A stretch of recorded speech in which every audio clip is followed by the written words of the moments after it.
mencintai Maria lebih tepat daripada argumen-argumen yang lain, menghormati atau menolak. Mencintai Bunda Maria merupakan hal yang sungguh-sungguh bagian praktis dari iman kita, bagaimana kita menerima apa yang dirancang oleh Allah itu, meyakininya yang diawali dari dosa manusia pertama. Kadang-kadang tidak semua dosa itu membawa kepada kehancuran, tapi dari dosa itu Allah bisa mengubah musibah menjadi berkat, melihat bahwa keberdosaan itu justru membuat Allah memikirkan rencana keselamatan itu diawali dari seorang perawan yang sederhana. Oleh karena itu, tempatkanlah Maria untuk menjadi pribadi yang dicintai, karena melalui dialah apa yang dikatakan Allah, aku akan menghadirkan seorang penyelamat dari keturunan Abraham, mulai dari dia, dari pasangan Yoakim dan juga anak. Semoga pesta kelahiran Santa Perawan Maria semakin membuat kita mencintai Bunda yang terkasih. Apa yang dipikirkan oleh Allah itu menjadi dipikirkan juga oleh manusia, supaya rencana keselamatan itu sungguh-sungguh mendekatkan kita pada apa yang dipikirkan oleh Allah, bukan melulu jatuh ke dalam dosa dan bergumul di situ lalu mengalami kematian. Sebaliknya, bahwa keberdosaan itu tidak menghentikan jalan untuk bertemu dengan Allah, justru membuat kita merancang bagaimana rencana Allah selanjutnya untuk sampai kepada keselamatan. Marilah bersukacita merayakan kelahiran Santa Perawan Maria, sebab daripadanya telah terbit cahaya dunia, yakni Kristus Tuhan kita. Dalam nama Bapa dan Putra dan Roh Kudus, amin. Rahmat dan damai sejahtera dari Allah Bapa dan dari Tuhan kita Yesus Kristus selalu bersamamu. Dan bersama Bapak Ibu, saudara-saudari yang terkasih, selamat pagi. Selamat pagi, Romo. Hari ini 8 September kita merayakan pesta kelahiran Santa Perawan Maria.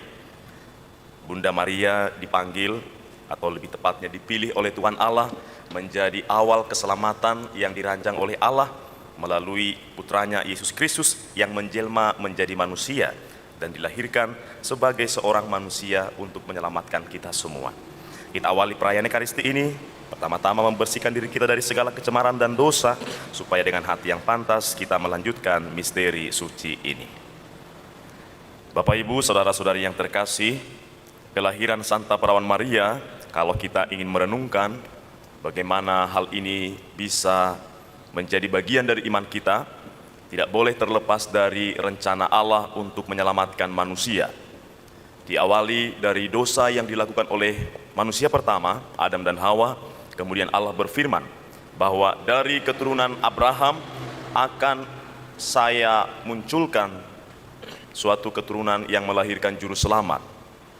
Setelah beberapa abad kemudian itu, muncullah kelahiran Santa Perawan Maria. Dari dialah dipilih seorang juru selamat, atau dengan kata lain, Allah sendiri yang menjelma dalam diri seorang manusia. Dan itu diawali dari kelahiran Santa Perawan Maria. Memang kalau dikatakan tanggal lahir tepatnya Bunda Maria apakah 8 September, belum ada literatur yang jelas menyebutkannya. Perayaan kelahiran Santa Perawan Maria ini awalnya berasal dari gereja timur, bukan dari gereja barat seperti Romawi ya. Tapi pesta kelahiran ini kemudian dipakai juga di gereja kita, di gereja barat, untuk menghormati Perawan Maria sebagai bagian dari rencana keselamatan Allah itu.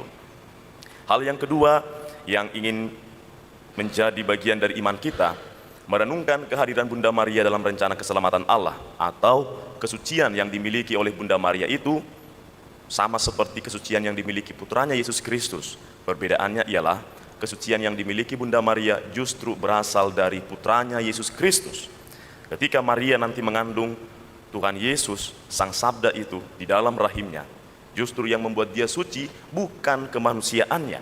Sebaliknya, kemanusiaannya disucikan oleh keilahian yang masuk ke dalam rahimnya. Oleh karena itu, baik Tuhan Yesus ataupun ibunya Bunda Maria memperoleh kesucian yang berasal dari Allah sendiri. Ada banyak perdebatan, ada banyak penolakan terhadap Bunda Maria, bagaimana gereja Katolik maupun dalam tradisi gereja Katolik Barat dan Timur memberikan penghormatan kepada Bunda Maria yang dianggap berlebihan itu. Tetapi bagi gereja Katolik, iman akan Bunda Maria merupakan sesuatu yang harus dipandang secara kesatuan dengan rencana keselamatan Allah itu.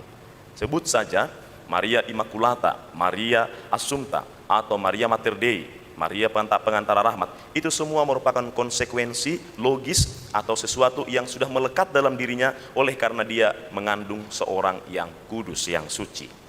Oleh karena itu, memandang Maria, merenungkan dia, atau ketika Anda memegang rosario atau novena 3 Salam Maria, atau devosi-devosi tentang Bunda Maria, satu hal yang harus masuk dalam pemahaman kita ialah bahwa dia ialah model yang sempurna murid Tuhan Yesus. Bukan 12 rasul, tapi ibunya. Ibunya merupakan contoh yang sempurna murid Tuhan Yesus. Artinya tidak ada yang kurang dari Bunda Maria bagi gereja Katolik. Kalau 12 rasul ada banyak contoh yang tidak sempurna dari murid Tuhan Yesus itu, tetapi tidak menjadi masalah. Sedangkan 12 rasul itu aja sungguh-sungguh senantiasa dicintai oleh Tuhan Yesus, apalagi ibunya. Mulai dari kandungan sampai Yesus dilahirkan, sampai Yesus diserahkan kembali kepada murid-muridnya, Maria tetap menyertai dia. Oleh karena itu, saudara-saudari yang terkasih, mengapa gereja Katolik sungguh-sungguh menempatkan Bunda Maria sebagai seorang figur keselamatan yang diwartakan kepada kita semua untuk mencintai putranya dengan ibunya sendiri. Cinta dan relasi Yesus Kristus dan ibunya merupakan relasi yang sama-sama mengerti.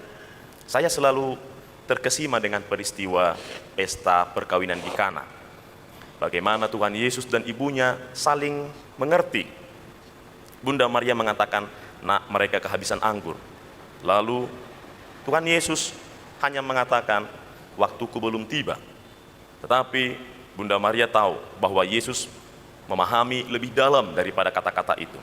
Maka dia mengatakan kepada hamba-hamba pesta itu, "Apa yang dilakukan kepadamu, lakukanlah itu." Dan dia datang ke sana, menyuruh para hamba itu mengisi ulang tempayan yang sudah kosong dengan air, lalu dengan berkat kemudian menjadi anggur. Hal yang lain juga, ketika Yesus mengatakan, "Berbahagialah orang yang mendengarkan sabda Allah." Ketika dikatakan berbahagialah perempuan yang bla bla bla bla bla bla bla, tapi Yesus mengatakan berbahagialah orang yang mendengarkan firman Allah dan melakukannya. Tidak lain dan tidak bukan, dia ingin memuji ibunya sendiri. Oleh karena itu, Bunda Maria merupakan seorang pribadi yang dipilih oleh Allah.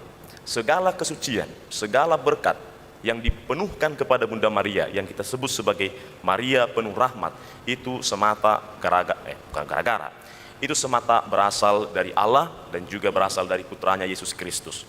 Katakanlah, Maria diberikan martabat yang sempurna lengkap sampai kemudian nanti pun dia wafat dan diangkat ke surga. Jiwa raganya merupakan suatu refleksi iman yang diyakini gereja kita, konsekuensi dari apa yang telah dianugerahkan Allah kepada Bunda Maria. Sekali lagi, tujuannya ialah kesucian itu untuk merancang keselamatan diawali dari kelahirannya.